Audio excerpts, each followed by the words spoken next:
Haleluya. Selamat sore saudara-saudara. Di hari peringatan ke-76 tahun kemerdekaan Republik Indonesia.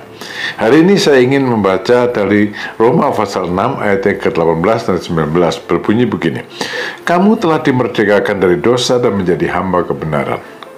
Aku mengatakan hal ini secara manusia karena kelemahan kamu, sebab sama seperti kamu telah menyerahkan anggota-anggota tubuhmu menjadi hamba kecemaran dan kedurhakaan yang membawa kamu kepada kedurhakaan. Demikian hal kamu sekarang harus menyerahkan anggota-anggota tubuhmu menjadi hamba kebenaran yang membawa kamu kepada pengudusan. Dalam ayat yang ke-22, dan sebagai kesudahannya ialah hidup yang kekal. Saudara-saudara, hari ini kita merayakan kemerdekaan. Bagaimana kita bisa merdeka? Kita lahir di alam merdeka. Kita tidak ikut dalam proses kemerdekaan dulu. Kemerdekaan ini diraih, direbut dengan pengorbanan orang lain. Ya, bapak-bapak pendahulu kita, mereka berkorban, berjuang untuk kemerdekaan ini. Banyak dari antara mereka mengorbankan nyawa untuk kemerdekaan ini. Mereka mati, dibunuh oleh penjajah. Indonesia merdeka, kita menikmati kemerdekaan di atas korban mereka. Saudara, begitulah juga kita sebagai orang-orang Kristen. Kita dulu dijajah, tapi sekarang merdeka. Penjajahnya dosa, sekarang merdeka. Sebab apa? Kristus sudah memerdekakan kita. Dimerdekakan oleh Tuhan Yesus. Tuhan Yesus yang berkorban bagi kita. Kita dilahirkan baru menjadi orang-orang yang merdeka. Saudara, pada waktu Indonesia dijajah, maka pemerintah penjajah itu membuat undang-undang yang memaksa orang Indonesia untuk menguntungkan mereka. Kekayaan dari Indonesia dibawa ke negeri mereka. Orang Indonesia dipaksa untuk melakukan sesuatu yang menguntungkan penjajah. Dengan demikian merugikan diri sendiri. Indonesianya tetap miskin, penjajahnya menjadi kaya. Tapi sekarang setelah merdeka, situasinya berbeda. Undang-undang penjajah dulu batal semua.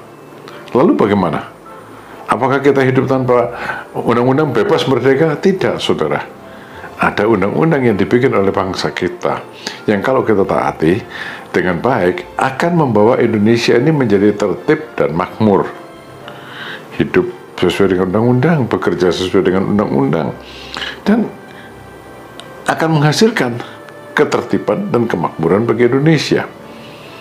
Begitulah juga saudara dengan keadaan kita sebagai orang Kristen. Setelah kita dimerdekakan dari dosa, kita merdeka, kita harus mengisi kemerdekaannya dengan satu tindakan yang benar.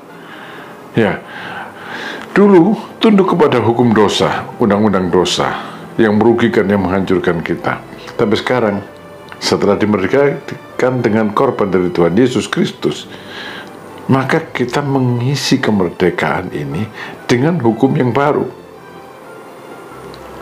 Hukum kebenaran yang menguntungkan kita. Kalau kita hidup dalam kebenaran, bekerja di dalam kebenaran, maka ini menguntungkan kita sendiri, sebab hasilnya adalah membawa kamu kepada pengudusan.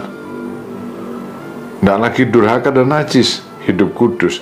Lalu kesudahannya ialah hidup yang kekal. Karena itu saudara-saudara, mari kita isi kemerdekaan Indonesia ini dengan hidup taat pada undang-undang yang dibikin oleh bangsa kita untuk kebaikan bangsa kita. Dan kalau itu untuk kebaikan bangsa kita, berarti untuk kebaikan kita.